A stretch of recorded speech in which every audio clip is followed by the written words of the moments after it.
Hey guys, J-Man here with another Pulp review. So if you've been following some of my stuff recently, you've seen that I've been reviewing a lot of these old Pulp stories. You can get them all from SteegerBooks.com. The link to that website's in this description. I don't have an affiliation with this website at all. You can also purchase these on Amazon. Get them however you want to get them because they're a lot of fun. And I don't know how many I've reviewed so far, about 4. I think maybe this is the 5th one. We're doing Captain Satan. And this is the Mask of the Damned. So this is really cool. I like this. Now, I would normally, well, not normally. I normally use SPACE, which is my method to review movies and comic books. It stands for story, pacing, artistry, characters, and enjoyment. Each one of those categories gets a score between 0 and 2. So 2 is the best. So if I thought the storyline of this book was the best, I would give it 2 out of 2 for story. And that's how we do each section. So we've got, for the story, it's basically conflict, setting, resolution, you know, the plot, that kind of a thing. For pacing, obviously it's like, was it well paced? Artistry, there isn't really much. There's not a lot of art in here. It's really just the cover that I'll be judging. And the characters, do you like the characters, blah, blah. Enjoyment is just a score that's random. If you really, really liked it, even if you thought the story was generic, but you loved the book anyways, you might give it a 2 out of 2 because you just loved reading it. There's movies like that, right? So that's what I use for movies and comics. I'm gonna use it for pulps as well. If you are not subscribed, please consider subscribing. I always forget to ask people, and my buddies are like, you forget to ask. So I'm trying now every video to remind people to like and subscribe. I've got a thing at the end that says it, but they're like, no, you got to tell people. It's like, all right. So I appreciate every subscriber. And if you comment, let me know what your thoughts are on stuff. I will try to respond, and I do read every comment, and I will at least give you a thumbs up. Even if you don't agree with me, I'm okay with that. And I don't censor comments.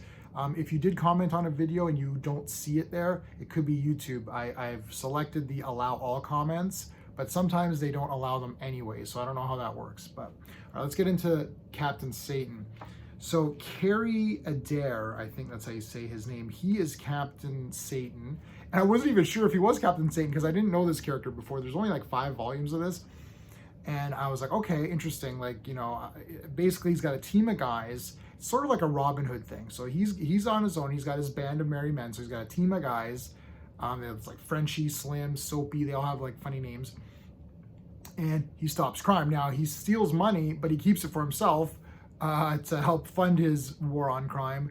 And but you know, he captures the bad guys. Now, of course, it's a vigilante style thing. So the FBI is onto him, and they want to try to stop him as well.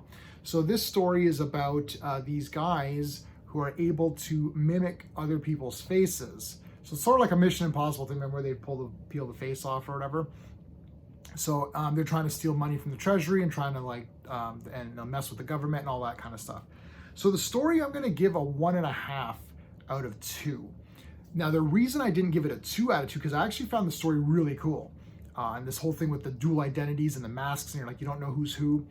I found that some of the writing at some point was a little confusing as to what was exactly going on. So it's not so much really the story, but just kind of how it was explained in some parts. Otherwise, I would have given it a 2 out of 2. It's a lot of fun. You know, people who have read a lot of these might be more used to the way that the story unfolds, but I really liked it anyway. So 1.5 out of 2, that's awesome. That's a great score. For pacing, I'm going to give it a 2 out of 2. This is a really short one. It's like 170. 169. So this is a pretty short one. They're usually around 200, sometimes maybe 250. So this is on the shorter side of these pulps. So it's a brisk read. This is what it looks like. Okay. Pretty fast read. 2 out of 2. It's fast. Satan's on the case. Boom, boom, boom, boom. Let's find these guys. The artistry. So the artistry is going to be the cover. Now, normally all of these covers get a 2 out of 2. I'm going to give this one a 1.5. The reason I'm giving it a 1.5 is that I would have given it a 1, but I'm giving it a 1.5 because I do like this idea that you've got, you know, Satan here, and then you've got his mark behind him, almost like a bat signal type of thing, and then here's like a little version of it on his light. So I do like that concept, and I guess for number 1, it's cool because that's your hero. This would be like a comic cover that's done today where they just got like a pose or whatever.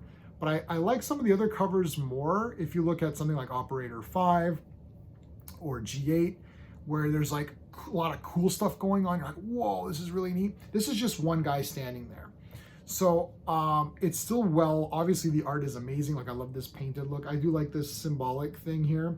So I gave it a 1.5. Otherwise I would have given it a 1, but I'm going to give it a 1.5 because I do like the cover a lot. The characters, I'm going to give the characters a 1 out of 2. I really like Captain Satan. I think he's awesome. He's a bloody awesome character. But that's pretty much it. I don't think the villains were very interesting in this book. Generic mobsters, right? Also his gang of helpers, his merry men or whatever, they're okay. They don't have too much character to them. It's not like G8 where the characters are like so good, you know, like everybody was so good. This one, Captain Satan, is awesome. So just for that, it's a 1 out of 2 because you're reading about Captain Satan and he's awesome. So for enjoyment, I'm going to give it a 2 out of 2, man. I really had a lot of fun with this book anyways, even though I had some problems with it. I still thought it was a lot of fun. So yeah, it's great. It's a great fast read. I love Captain Satan. He's really good. So where are we at here? I said 1.5 for story, 1.5 for art. So that's 3, 4, 5, 6, 7, 8. 8 out of 10. 8 out of 10. Pretty damn good. It's probably realistically more a 7.5 out of 10. 7 to 7.5 out of 10. I'm ranking it higher because of the enjoyment factor. I had a lot of fun reading this. It's just mobsters. It's the whole face changing thing. We've seen it before, but this came out in the mid 30s or late 30s. So yeah, for that it's good. And there are a couple of things that are a little weird too. Like they're able to make these faces kind of quickly. So the story should be dinged a little bit more. I was on the higher side of 1.5 out of 2. It should probably be a 1 for story. The artistry may be a 1 and the enjoyment may be a 1, so it should be a little bit lower, but because I was so into Captain Satan and what he was doing, I'm giving this an 8 out of 10. I really enjoyed it. Let me know if you even know about Captain Satan, because this just came up on random searches. Like, you know how it's like if you like this, you would like this kind of a thing, and I'm like, wow, this looks cool, and I did like it. So really excited about this. I can't wait to read the next one. I think the next thing I'm going to read is Captain Zero. I think that's going to be the next one. So I hope you're enjoying these pulp reviews, because I really love them a lot. I really like these pulps. Let me know if you're a pulp fan. And that is it, guys. Okay, until next time.